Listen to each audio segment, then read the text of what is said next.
Good morning students. Online class के अंदर आप सभी का स्वागत है। कक्षा 9 आज हम बात करने वाले हैं कि परिमेय संख्याओं संख्या पद्धति के अंदर परिमेय संख्या के तौर पर घातांक यदि हो तो ऐसी परिमेय संख्याओं की घातांक वाली संख्याओं का किस प्रकार से उसका मान ज्ञात किया जाता है। पिछले वीडियो के अंदर हमने देखा था कि किस प्रकार से परिमेय संख्याओं के परिमेयकरण के दौरान हरों का परिमेयकरण किस प्रकार से किया जाता है वो अपन ने देखा। और सबसे बड़ी बात ये थी कि परिमेयकरण करते समय हर यदि ऋणात्मक है या माइनस में आपको उसका परिमेयकरण प्लस में करना होता है, और यदि प्लस में यदि हर है तो उसको परिमेयकरण माइनस में करना होता है।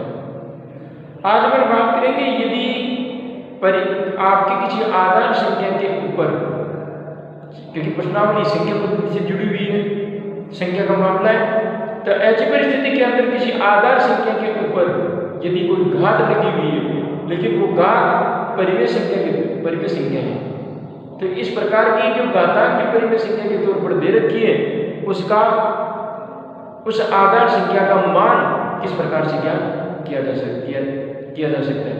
आइए इसके बारे में अपन विस्तार से चर्चा करेंगे।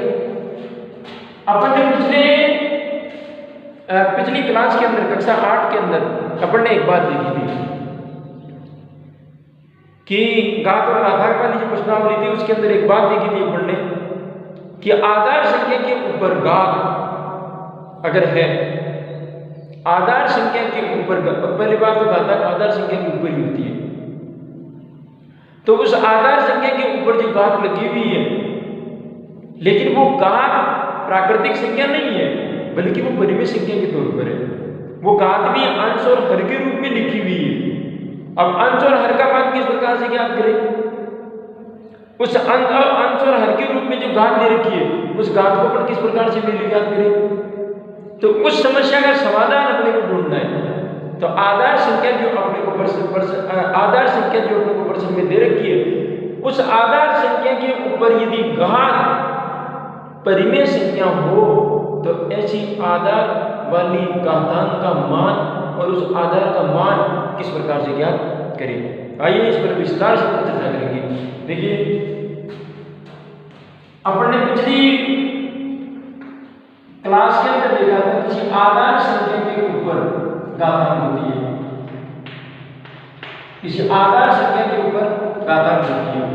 अब वो जो घातांक जो आपको प्रश्न के अंदर दे रखी है वो घातांक आपको परिमेय संख्या के तौर पर दे रखी है, वो घातांक आपको परिमेय संख्या के तौर पर दे रखी है। अब समस्या ये आती है कि इस परिमेय संख्या को किस प्रकार से आधार से किस प्रकार से वैल्यू करें।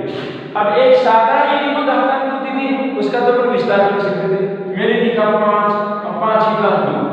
अब इसका मतलब तो अपन समझते हैं कि 5 गुणा 5 बराबर इसकी वैल्यू 25 आती है। इसका घातांक का मान उससे संपूर्ण हल, उसका जो हल है वो हल 25 आता है, उसका जो मान है वो 25 आता है। लेकिन अगर किसी आधार संख्या के ऊपर घातांक परिमेय संख्या है तो उसका कैसे ज्ञात करें? तो जैसे मैं लिखूं इसी को 5, मैं लिखूं 25 घात 1 बटा 2।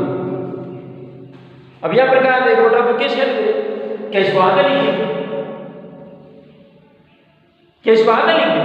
नहीं, ऐसे नहीं होगा। 25 की घात 1 बटा 2, इसका मतलब ये नहीं है कि 25 का आधा लिखो, या आधे से क्या मतलब है? अच्छा आधा लिख दें तो 12.5 गुणा 12.5, ये कौन सा सवाल है? ऐसे हल होगा। तो इसके लिए एक तरीका है अपने पास में एक तरीका है।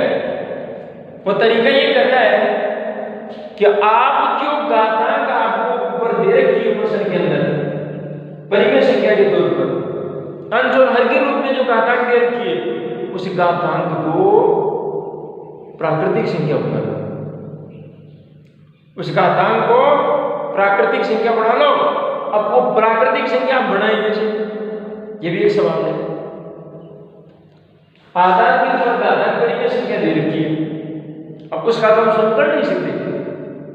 तो अब इसका जवाब ये है कि आप ये जो घातांक की परिमेय संख्या के तौर पर दे रखी है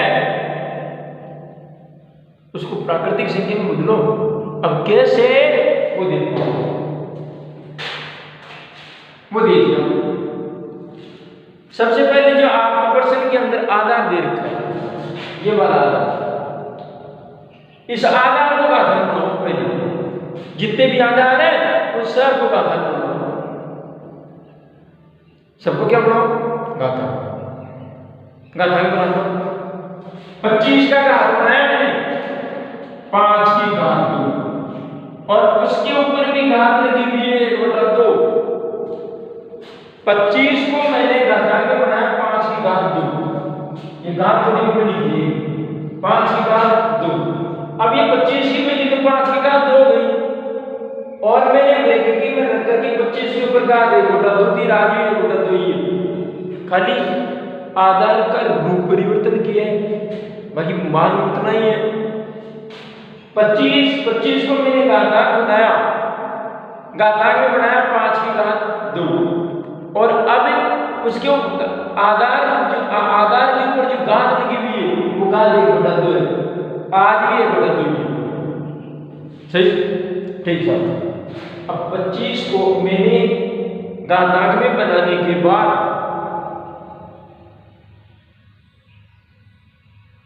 1/2 से सोल्व करना है। अब कैसे, अपन ने पिछली क्लास कक्षा 8 के अंदर अपन ने एक बात देखी थी, किसी आधार संख्या के ऊपर घात और घात के ऊपर यदि घात दे रखी है वो दोनों घातांक गुणा हो जाती है, वो दोनों घातांक क्या हो जाती है, गुणा हो जाती है। ध्यान से देखें, किसी आधार संख्या के ऊपर घात और घात के ऊपर यदि घात दे रखी है तो वो दोनों घातांक गुणा हो जाती है, दोनों घातांक क्या हो जाती है, गुणा हो जाती है। देखो गुणा 5 1/2 गुणा 2, 1/2 तो घातांक पहले से थी 2, अपन ने 5 की घात 2 वाली घातांक 2 गुणा कर दिया, घात के ऊपर घात लिखी हुई है तो दोनों घातांक क्या हो जाती है, गुणा हो जाती है। गुणा कर दिया, गुणा करो सब, गुणा करने पर देखिए 2 से 2 कट गए, 2 से 2 कट गई। अब 2 से 2 कटने के बाद खाली घातांक बची 1, घातांक कितनी बची, 1, 5 की घात 1। ये 5 की घात 1 का मतलब क्या है कि 5 को कितनी बार लिखना है, एक बार। देखो 5 1 5, तो इसकी वैल्यू कितनी होगी, 5। ये तरीका है कि अगर घातांक यदि घातांक यदि आपको परिमेय संख्या दे रखी है तो उसको पूर्णांक कैसे बनाएं, उसको पूर्णांक कैसे बनाएं, ये तरीका है। अब तरीका क्या है वो देखिए आप, वो तरीका ये है कि आपको अगर कोई आधार संख्या दे रखी है तो उस आधार संख्या को पहले घातांक बनाओ, जो घातांक परिमेय संख्या उसको रहने दो, पहले जो प्रश्न के अंदर जो आधार दे रखा है उस आधार को पहले आप घातांक में बनाओ। इससे होगा क्या, आधार संख्या की घात बनाई ली, आधार संख्या की घात बनाने के बाद उसके ऊपर परिमेय संख्या की घात जोड़ दे रखी है, जबकि घातांक का नियम ये कहता है कि किसी आधार संख्या के ऊपर यदि घात दे रखी है, आधार संख्या के ऊपर घात और उसके ऊपर भी अगर घात दे रखी है तो दोनों घातांक गुणा हो जाती है, ओनली दोनों घातांक क्या हो जाती है, गुणा हो जाती है। जैसा कि इस प्रश्न के ऊपर इस प्रश्न के अंदर दे रखा है 5 की घात 2 और उसके ऊपर घात 1/2, दोनों घातांक क्या हो गई, गुणा हो गई, दोनों घातांक क्या हो गई, गुणा हो गई। गुणा किया 2 से 2 कट गए, बचे कितने, 1, बचे कितने, 1 और 1 को मैंने क्या लिखा। अब इसका अब आपकी जो घातांक है वो तो प्राकृतिक संख्या में तो हमको दिक्कत ही नहीं है। अब आधार संख्या के ऊपर जितनी घात लिखी हुई उतना विस्तार कर दो उसका और सबको गुणा कर दो। तो बिना अपने पास 5 की घात देखे 5 की घात देखे एक बार लिखना है 5, तो इसका मतलब क्या हुआ कि 25 उसकी घात यदि 1/2 है तो उसका मान होगा 5, उसका मान होगा 5। आइए एक दो उदाहरण पढ़ लेते हैं। एक सवाल को देखते हैं। एक सवाल है घात और घातांक का 4 उसकी घात 2/3 गुणा 4 और उसकी घात 1/3। इसको हल करना है। यह भी घात और घातांक है। अब इसको हल करने के लिए अपने को क्या करना पड़ेगा वो देखिए आप। आधार समान है, आधार समान है, घातांक अलग अलग है। अब जरा कक्षा 8 के रूल आप देखिए। कक्षा 8 का रूल, कक्षा 8 के घात और घातांक का नियम क्या कहता है? यदि आधार समान हो और घातांक अलग अलग हो तो आधार के गुणा होने पर घातांक जुड़ जाती है। घातांक क्या हो जाती है? जुड़ जाती है। अब देखो वो कैसे जुड़ेगी। आधार तो समान है तो आधार समान तो आधार तो समान ही रहेगा। आधार समान तो आधार तो समान ही रहेगा, लेकिन गुणा की स्थिति में घातांक क्या हो जाती है? जुड़ जाती है। तो केवल घातांक को जोड़ना है। केवल किसको जोड़ना है? घातांक को। 2/3 प्लस 1/3, 2/3 प्लस 1/3। अब उसको जोड़ना है खाली घातांक को। गुणा की स्थिति में घातांक क्या हो जाती है? जुड़ जाती है। जोड़ दिया, आगे लघुत्तम दूंगा। परिमेय संख्या का मामला है, लघुत्तम दूंगा। लघुत्तम दिया 3, बात वही आती है 2 + 1, क्योंकि 3 का भाग मैं 3 में दूंगा तो 1 ही आएगा। 3 का भाग 3 में दूंगा क्योंकि हर का भाग लघुत्तम में दिया जाता है। तो यहाँ पर 3 का भाग दिया मैंने 3 में, एक बार गया 1 को 2 से गुणा करूंगा तो 2 ही आएंगे। 3 का भाग 3 में दूंगा, एक बार गया 1 को 1 से गुणा करूंगा तो 1 ही आएंगे। उससे कोई फर्क पड़ने वाला नहीं है। अब इसको जोड़ो, अंश को जोड़ने के बाद इसकी वैल्यू निकालो कितनी आएगी उस परिमेय संख्या की। देखो 4 3/3 और बराबर की संख्या में बराबर का भाग देते हैं। 1 आता है, 4 की घात 1। अब 4 का मैं विस्तार करूंगा, 1 मान लिखना है तो इसकी वैल्यू कितनी आ जाएगी? 4। इसका मतलब क्या हुआ कि 4 की घात 2/3 गुणा 4 की घात 1/3 कोई भी हल करे तो उसकी वैल्यू कितनी आती है? 4। ये घात और घातांक के नियमों से हल करना है अपने को। और घात और घातांक के नियमों से हल करना है अपने को। एक सवाल हो रहा है, आधार तो समान है लेकिन भाग हो रहा है। यहाँ पर घातांक अलग अलग है। यहाँ पर लिखा हुआ है 9 उसकी घात 1/5 और यहाँ पर बटा 9 उसकी घात 1/3, उसकी घात 1/3। आगे सॉल्व करें इसको। भाग की स्थिति में आधार समान है और भाग की स्थिति में घातांक क्या हो जाती है? घट जाती है। घातांक क्या हो जाती है? घट जाती है। घटाओ 9, आप इसको बाद में लिखना चाहे लिख सकते हैं। कक्षा 8 के अंदर आपने देखा होगा ये सवाल। 9 उसकी घात 1/5 भाग आधार समान है और 1/3। तो भाग की स्थिति में घातांक क्या हो जाती है? घट जाती है। घटाओ साहब 9 उसकी घात 1/5 और -1/3, 1/5 और -1/3। आगे लिखें 9 और लघुत्तम आया 15, लघुत्तम आया 15 और 15 को जोड़ो साहब। 5 का भाग 15 में 3 बार गया और 3 को 1 से गुणा करेंगे तो 3 -3 का भाग 15 में, 3 का भाग 15 में 5 बार और 5 को 1 से गुणा करना है तो 5। अब जरा चेक करें 3 में से 5 और 5 बढ़े हैं, यहाँ पर संख्या माइनस बनेगी। यानी कि घातांक माइनस नहीं, तो इसलिए घातांक माइनस का 2/15, 2/15। इसका मान कितना होगा? 9 की घात माइनस का 2/15। अब साहब ये घातांक माइनस में आ तो गई, प्लस में बनाने के लिए बोला नहीं, तो हम क्यों बनाएंगे? सीधी सी बात है। अगर घातांक माइनस में है और प्लस में बनाना चाहते हो, अंश एक लगा दो और घातांक को प्लस में बना दो। और प्लस में बनाने का मतलब यहाँ पर प्लस के 2/15 लिखने, 15/2 नहीं लिखना है। अगर इसको ही नहीं आप बनाना चाहो माइनस के 2/15, तो आपको ये घातांक में माइनस में दे देती है, उसको अगर प्लस में बनाना है तो आपने यहाँ पर अंश 1 लगा देना है और बाकी आपको घातांक इसी के लिखनी है अगर आप प्लस में बनाना चाहो। बाकी ऐसा प्रश्न में कुछ है नहीं, ऐसा कोई मैट्रिक है नहीं।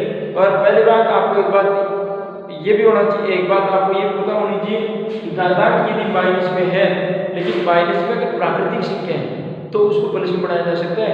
परिमेय संख्या के मामले में अगर घातांक माइनस में है तो उसको प्लस में नहीं बना सकते, उसका विषय अलग है, वो मेरे अलग है। वो जो सीनियर है, सीनियर क्लासों के अंदर उसमें देखने को मिलेगा अपने को। तो इस प्रकार से परिमेय संख्या का जोड़ गुना, इस प्रकार से जो घातांक का मामला है वो इस प्रकार से सोल्व करना है अपने को। आधार समान, आप देख लें कि आधार समान है या नहीं है। घातांक किस प्रकार से, घातांक को कब जोड़ना है, कब घटाना है, तो ये तमाम जो बातें वो अपने को देखनी है। तो आपको कुछ ऐसे सवाल मिलेंगे, उस सवालों के माध्यम से अपने को हल करना है, उसका मान ज्ञात करना है कि किस प्रकार से इसका मान ज्ञात किया जा सकता है। अच्छा, एक सवाल तो है, मैंने एक सवाल लिखा 81 उसकी घात 1/2। इसका मान ज्ञात करना है 81 और उसकी घात 1/2, उसका मान ज्ञात करना है। अब इसका मान ज्ञात करना है, देखो 81 उसकी घात 1/2 है, तो पहले आपको इस प्राकृतिक संख्या को घातांक में बढ़ाओ। किस में बढ़ाओ?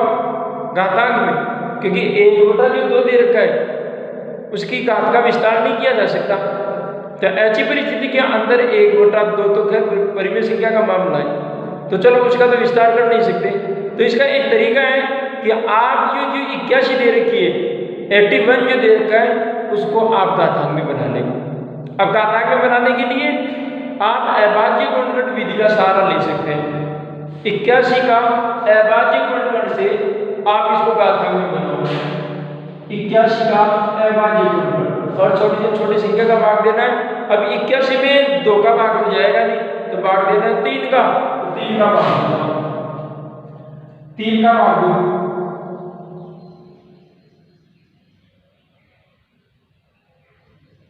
81 में 3 का भाग 27, फिर 3 का भाग 2, फिर 3 का भाग 3, 3 का भाग 2। अब आप 81 को कैसे लिख सकते हैं वो देखो, 3 × 3 × 3 × 3,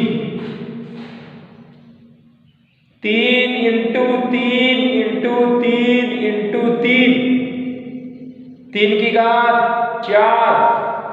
तो 81 को मैं कैसे लिख सकता हूँ? 3 की घात 4 लिख सकता हूँ। तो मैं 81 की जगह 3 की घात 4 लिखूंगा, 81 की जगह 3 की घात 4 और ऊपर से घातांक पहले से ऑलरेडी 1/2 लिखी हुई है, पहले से ही घातांक 1/2 पहले से ही लिखी हुई है। तो ऐसे 81 को तो लिख दिया 3 की घात 4 और इसका लिख दिया 1/2 आधार पहले लिखा है। किसी आधार संख्या के ऊपर घात और घात के ऊपर अगर घात लिखी हुई है, दोनों घातांक क्या हो जाती है? गुणा हो जाती है। तो आप गुणा करो, देखो 3 की घात 4 गुणा 1/2, 3 की घात 4 और गुणा 1/2। हल करोगे, घात 2, कितना बच गया 3 की घात 2। अब 3 की घात 2 का विस्तार करो, फिर पता चलेगा कि इसका आंसर कितना आएगा, इसका मान कितना आएगा। 3 इंटू 3 की घात 2 का मतलब 3 इंटू 3, तो 3 को 3 से गुणा करो, 3 दिया 9, इसका मतलब 81, उसकी घात 1/2, उसका मान कितना आता है 9, उसका मान कितना आता है 9। तो इस प्रकार से इन संख्याओं को, घातांक वाली संख्याओं को इस प्रकार से हल किया जाता है। लेकिन एक बात अपने को ध्यान रखनी है कि घात अगर परिमेय संख्या है तो ऐसी परिस्थिति में आधार जो दे रखा है उस आधार को घातांक बना लो और घातांक के ऊपर घात और घात के ऊपर घात गुणा कर दो। वो जो परिमेय संख्या का मामला, जो घात की परिमेय संख्या थी वो प्राकृतिक संख्या बढ़ जाएगी, पूर्ण संख्या बढ़ जाएगी। और कक्षा 8 में आपने देखा था कि पूर्ण संख्या अगर है तो उसका सॉल्यूशन किस प्रकार से करना है। अब आपको कुछ क्वेश्चन दिए जा रहे हैं, उन क्वेश्चनों को आपको सोल्व करना है, उसका मान ज्ञात करना है। घातांक के कुछ सवाल है उसको बिल्कुल ध्यान से देखना है। और उसके बाद उससे पहले 2 सवाल और हैं वो देखेंगे। अब आपको कुछ सवाल दिए जा रहे हैं, 5 सवाल आपके पास से 5-6 सवाल है, उन 5-6 सवालों को आपको हल करना है और देखना है कि घातांक का मान किस प्रकार से अपन ज्ञात करते हैं। कुछ सवाल दिए जा रहे हैं, उन सवालों को आपको हल करना है, उसका मान ज्ञात करना है। मान ज्ञात कीजिए। पहला सवाल है 81 उसकी घात 1/2। दूसरा है 64 उसकी घात 1/6। तीसरा सवाल 125 उसकी घात 1/3। नंबर 4 और 4 की घात 3/2। 5 32 और 32 की घात है 2/5। 6 16 और 16 की घात है 3/4। प्रश्न नंबर 6 है 16 और उसकी घात है 3/4। 7वां 2 की घात 2/3 गुणा 2 की घात 1/7। यहाँ पर आधार समान है और आधार समान है, गुणा की स्थिति में घातांक जुड़ जाती है, आपको घातांक को जोड़ देना है खाली। 8वां 1/3 की घात 3। ये घात क्यों दे रखी है, वो 3 की घात 3 पर ही है, केवल 3 की घात केवल 3 पर है, 1 पर नहीं। इस परिमेय संख्या का घातांक 7। अब आपको इसका विस्तार करके और फिर हल करना है। और अगर विस्तार नहीं करना चाहते तो एक तरीका है, इस घात के ऊपर घात लिखी हुई है तो ये घातांक क्या हो जाती है, गुणा हो जाती है, तो आपको गुणा कर लेना है। यानी इसका सॉल्यूशन रहेगा 1/3 की घात 21। अब 3 की घात 21 बार गुणा करना पड़ेगा। अगर आप मान निकालना चाहते हैं निकाल सकते हैं, अपना घातांक में रख देना। तो आज के लिए बस इतना ही। इन सवालों को आपको हल करना है और हल करके इसको हल करने के बाद अगर आप चाहो तो इसके उत्तर की जांच कर सकते हैं, लेकिन यहाँ पर उत्तर की जांच करने की आवश्यकता नहीं है। तो इस प्रकार से सवालों को आपको हल करना है। धन्यवाद।